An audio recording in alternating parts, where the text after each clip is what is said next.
Now we go to rule number 13, elect.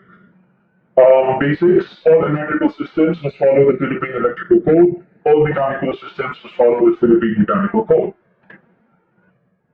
Let's talk about service drop wiring. When it comes to service drop wiring, ayaw natin na naaabot yan ng tao. We want to be sure that these wirings are out of reach, no, beyond reach of people. So meron tayong required clearances. From the service wiring to the highest point of the roof, maintain a clearance of 2.5 meters. From the ground, 3 meters.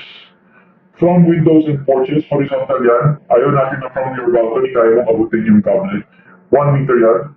From the front of the street, 5 meter, 5.5.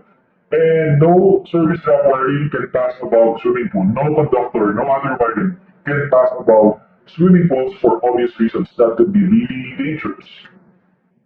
Next, sa rule number 13 din lumabas yung requirement ng building code for elevators kasi mechanical, electrical yung chapter nito. So dito lumabas yung elevator.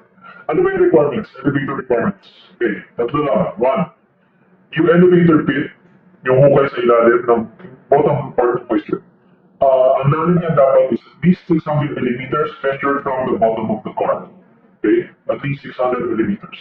Next, how many in one hoistway, how many elevator cars can you have? Up to 4 only. Up to 4 only, not more than 4.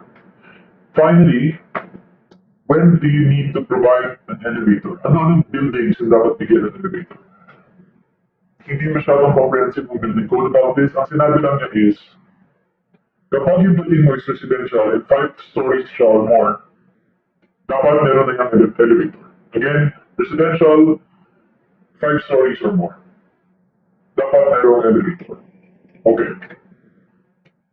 Next, water pumps. Water pumps are lang. Ang bawal lang naman about pumps is yung nakakonect sila directly sa water supply system, sa public water supply system. Kasi ang mangyayari is hihigupin ng pump yung tubig from the public line.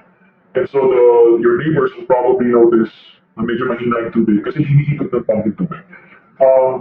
What you're supposed to do, which you'll study in plumbing, is you're supposed to collect water in a cistern, and from your own cistern, you pump the water from your cistern, not from the public utility line. Yun lang naman yun. But pumps are enough.